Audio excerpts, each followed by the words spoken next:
میلاد النبی کی یہ جو نورانی گھڑیاں ہیں، آقا جب تشریف لائے ہوں گے تو کیا سما ہوگا سر؟ سما تو اس طرح ہے جی کہ عرش پہ خوشیاں منائی گئیں، فرش پہ خوشیاں منائی گئیں، کائنات میں خوشیاں منائی گئیں۔ جبریل امین 3 جھنڈے لے کر آئے، ایک مشرق میں گاڑا، ایک مغرب میں گاڑا اور ایک کعبۃ اللہ پہ گاڑا۔ اللہ اکبر۔ اور کعبۃ اللہ پہ گاڑنے کا مقصد یہ تھا کہ آپ اگر دیکھیں جغرافیکلی تو کعبہ شریف جو ہے اگر اوپر سے جا کے دیکھیں جہاز سے بھی تو یہ سینٹر ہے پوری زمین کا، جتنی روئے زمین ہے اس کا سینٹر کعبۃ اللہ ہے۔ تو کعبۃ اللہ پہ جھنڈا اور مشرق سے مغرب تک ہر جگہ جو ہے یہ اشارہ دے دیا گیا کہ اب آنے والا دور جو ہے تو اس سے پہلے کا جو ماضی تھا ہزاروں کا صحیح، اب جو تا حشر کا فردہ ہے وہ تنہا تیرا۔ تو یہ ایک تھا، اور دوسرا یہ تھا کہ جنت کے دروازے اسی دن کھول دیے گئے، سارے جنت کے دوزخ کے دروازے بند کر دیے گئے۔ ریڈ سی اور بلیک سی دونوں کے پانی کا بھی آپ کو پتہ ہے ٹمپریچر مختلف ہے، دونوں کی مچھلیوں کا وہ جو ہے رہنے کا معاملہ وہ بھی بالکل مختلف تھا اس دن۔ اس دن اللہ تعالیٰ نے پانیوں کو حکم دیا کہ بالکل اپنا ٹمپریچر ایک کر لو۔ دونوں سمندر جو تھے وہ آپس میں ملے، دونوں کی مچھلیاں آپس میں گلے ملتی تھی، مبارکیں دی تھی، حور و طیور آپس میں ملتے تھے، مبارکیں دیتے تھے۔ اور وہ جو حضرت عبد الرحمن بن عوف اور عثمان بن العاص جو تھے، ان کی والدہ دونوں کی دایا تھی رسول اللہ صلی اللہ علیہ وسلم کی والدہ سیدہ آمنہ کی۔ تو وہ کہتی ہیں کہ ہم نے جو ہی ایسے دیکھا تو ہمیں لگا ستارے آسمان کے آئے ہیں، اگر ہم نے ہاتھ اوپر کیا تو ہمارا ہاتھ ٹچ ہو جائے گا، یہ ہم گر جائے۔ تو وہ اختر شیرانی کا ایک بڑا خوبصورت شعر ہے، ہوئی انوار کی بارش قدم رکھا محمد نے صلی اللہ علیہ وسلم، ہوئی انوار کی بارش قدم رکھا محمد نے، اور زمین کو چومنے عرش معلیٰ بار بار آیا۔ زمین کو چومنے عرش معلیٰ بار بار آیا۔ تو اس دن یہ خوشیاں جو کائنات میں منائی گئیں، پھر یہ ہے کہ اس دن کسی درندے نے بھی کسی دوسرے جانور کو نہیں کھایا، یہ بھی اس دن کی خاص بات تھی۔ ہر طرف۔ اور اس سال میں بچے جو تھے بیٹے ہی پیدا ہوئے، بیٹیاں نہیں پیدا ہوئی۔ بعض لوگ کہتے ہیں کہ یہ کیا ہوا جی، یہ تو بڑی تفریق شاید آ گئی۔ یہ بات نہیں ہے، چونکہ بیٹیوں کو زندہ درگور کرتے تھے تو اللہ کی رحمت کو منظور نہیں تھا کہ میرے محبوب آئیں اور اس دن دنیا میں کہیں ظلم ہو۔ تو ظلم کا خاتمہ جو تھا یہ میسج تھا اس سال۔ تو رسول اللہ صلی اللہ علیہ وسلم کی آمد جو ہے اس پہ تو پھر خوشیاں جو ہیں وہ سیدنا عبد المطلب سے کوئی پوچھے کہ کیسی خوشی ہے، 100 اونٹ ذبح کر دیے، 3 دن تک دعوت کی لوگوں کی پکا کے، اور کہا کہ چرند پرند کو بھی جو ہے خوراک یہ دو، اور سب لوگوں میں جو خوشیوں کا ایک جو لہر تھی۔ اور اس دن پھر وہ جو یہودی سردار تھا وہ کھڑا ہوا اور اس نے چیخا اوپر، انہوں نے کہا آج جو تھا وہ بنی اسرائیل سے نبوت چلی گئی اور یہ جو ہے بنی اسماعیل میں چلی گئی ہے آج کے دن۔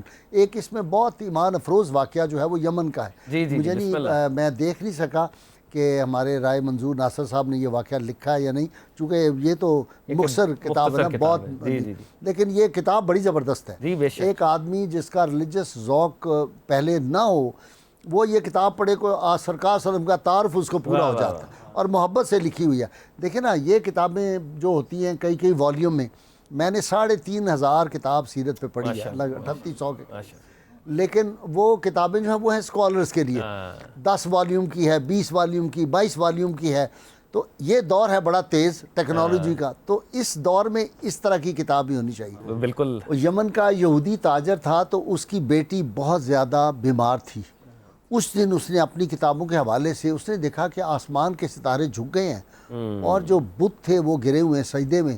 اسے کا لگتا ہے کہ وہ رحمت اللہ عالمین جو نبی آخر الزمان ان کی آمد ہوگی۔ اس نے اسی وقت اللہ کے حضور سجدہ کر کے کہا اس نبی آخر الزمان جس کی آج آمد ہوئی ہے اس کے صدقے میری یہ جو بیٹی یہ فالج زدہ ہے اس کو تندرست کر دے۔ وہ بیٹی تندرست ہو گئی۔ وہ وہاں سے چلا اور مکہ مکرمہ آیا، اس نے کہا کوئی نیا بچہ پیدا ہوا ہے، کوئی خاص باتیں ہوئی ہیں؟ انہوں نے کہا ہاں عبد المطلب کا یہاں پوتا آیا ہے اور اس کی بڑی دھوم سن رہے ہیں، ان کے حسن کی جمال کی ساری۔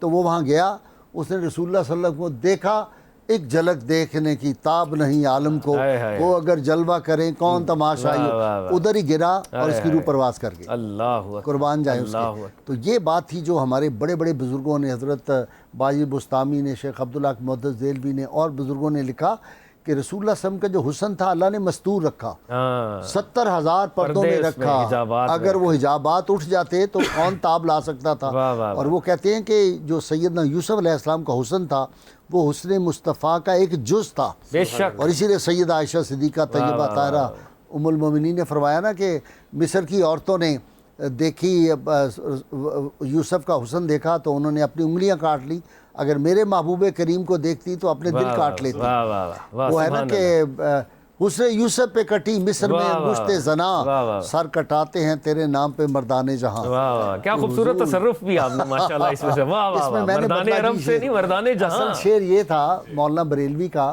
کہ حسن یوسف پہ کٹی مصر میں انگشت زنا، سر کٹاتے ہیں تیرے نام پہ مردان عرب۔ میں نے اس کو بدل دیا، میں نے کہا نہیں عرب نہیں سب، ہاں مردان حسن جہاں، یوسف پہ کٹی مصر میں انگشت زنا، سر کٹاتے ہیں تیرے نام پہ مردان جہاں۔ میں نے کہا غازی علم الدین شہید کو میدان عرب تھا۔ تو پوری کائنات میں، اور دوسری بات جو آپ ابھی ہمارے پروگرام سے پہلے کر رہے تھے، پوری کائنات کے انسانوں میں جتنا پیار رسول اللہ صلی اللہ علیہ وسلم سے انسانوں نے کیا ہے کسی نبی سے، 1,24,000 انبیاء میں سے نہیں، کسی لیڈر سے، کسی رہنما سے، کسی قائد، کسی فلاسفر سے وہ نہیں کیا جو رسول اللہ صلی اللہ علیہ وسلم کیا۔ اب اس کا ایک اور پہلو میں آپ کو آج دلچسپ بتاؤں، یہ بھی بات بالکل نئی ہے۔ رسول اللہ صلی اللہ علیہ وسلم کی امت نے جتنا پیار کیا ہے حضور صلی اللہ علیہ وسلم کے ساتھ وہ کسی نبی کی امت نے نہیں کیا۔ آپ کو تو پتہ ہی ہے، سب بھاگ گئے۔ موسیٰ علیہ السلام کے امتی جو تھے انہوں نے کہا آپ جائیں، آپ کا رب جائے، آپ جا کے لڑیں، نہ ہاؤ نہ قائدون، ہم تو نہیں ان کے ساتھ لڑ سکتے۔ حضرت عیسیٰ کے جو حواری تھے سارے بھاگ گئے۔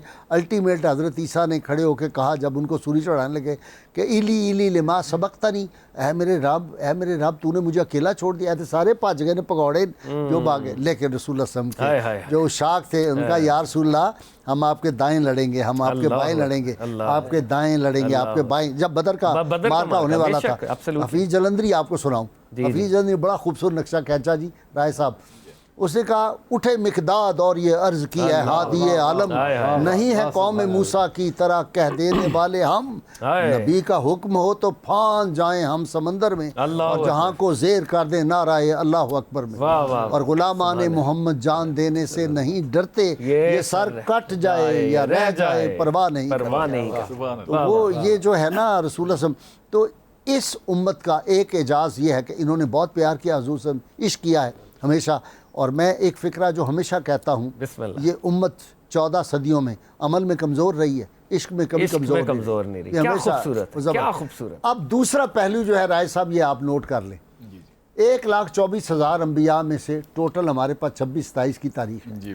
کسی نبی، کسی پیغمبر نے اپنی امت سے بھی وہ عشق نہیں کیا جو سرکار نے کیا، جو محبت اور شفقت کی ہے۔ یہ ساری رات کھڑے رہنا، یہ پاؤں کا متبرر ہونا، اور وہ آواز، ہاں جی ہمارے لیے، وہ تو مقصود کائنات ہیں، ان کی خاطر تو سارے جہان بنے، ساری کائناتیں بنی، تو وہ ہمارے لیے راتوں کو روتے تھے۔ اور سید عائشہ ذکر فرماتی ہیں مجھے ایسی آواز آتی تھی جیسے ہنڈیا میں کلیجی جو ہے وہ پک رہی اور گڑ گڑ کی آواز، وہ حالت ہوتی ہے حضور صلی اللہ علیہ وسلم کی۔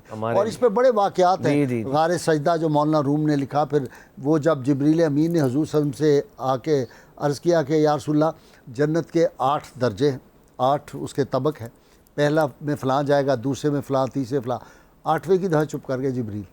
حضور صلی اللہ علیہ وسلم نے فرمایا کہ جبریل وہ 8ویں درجے میں کون جائے گا؟ چپ۔ آپ نے فرمایا کہ بتا دو، تو انہوں نے جھجکتے کہا